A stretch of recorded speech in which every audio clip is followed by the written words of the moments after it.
My sister sent me an invoice for being prettier than her at her wedding. The bill was $8,000 itemized for emotional damages and spotlight theft. She was serious. I'd worn the bridesmaid dress she picked, the ugly brown one that made everyone look like muddy potatoes, but apparently my face was the problem. According to her 3-page invoice, my deliberate upstaging included smiling too much $2,000, dancing without permission $1,500, and existing while her husband's brother asked for my number $4,500. Sarah has always been the family princess. Our parents spent their retirement savings on her dream wedding while telling me to be grateful I got to be in the bridal party. I paid $3,000 just to be her bridesmaid, money I'd saved for my student loans. The invoice came with spounts from the wedding photographer's website. She'd circled every photo where someone was looking at me instead of her. There were timestamps, calculations. She'd actually sat down with a calculator to price out her jealousy. Pay it or I am taking you to small claims court, her text said. I have witnesses. The witnesses were our mother and aunts, who'd already texted me saying I should have known better than to outshine the bride. Mom actually said I should have gained weight before the wedding or done something about your face. I laughed until I realized she'd already filed the paperwork. The court date was set. She posted about it on Facebook, calling me a scene-stealing mythtit who ruined her special day. Her friends commented that I was probably jealous of her happiness. The post got 847 likes.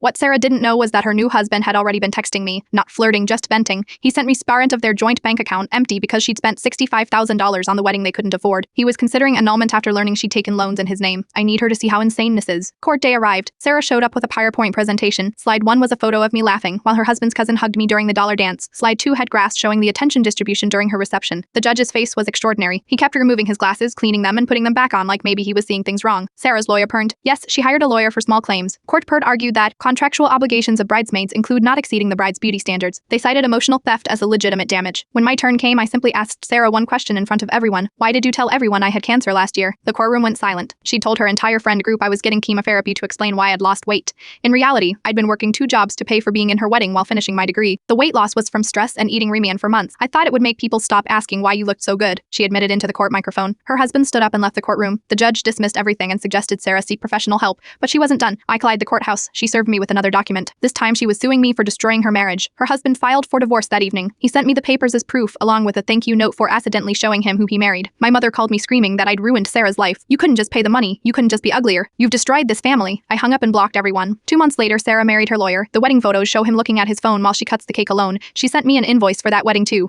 this time for $12,000 because my absence was deliberately noticeable. I framed both invoices and hung them in my bathroom. Every morning I look at them while doing my makeup, making sure I look absolutely fantastic. Her ex-husband and I get coffee sometimes. We don't talk about Sarah, we just sit there, 2 people who survived the same hurricane, grateful we made it out alive. Last week she invoiced our cousin for crying too loud at grandma's funeral. The family is finally starting to see what I've known all along. Sarah's currently pregnant and has already sent out pricing sheets for her baby shower. Guests who are prettier than her will pay a beauty tax. Sizes are categorized. Acceptably plain is free. Distractingly attractive is $500. I got my invitation with "Bunned" written across it in red ink. Below that, an invoice for $20,000 for lifetime emotional damages. I'm keeping that one too.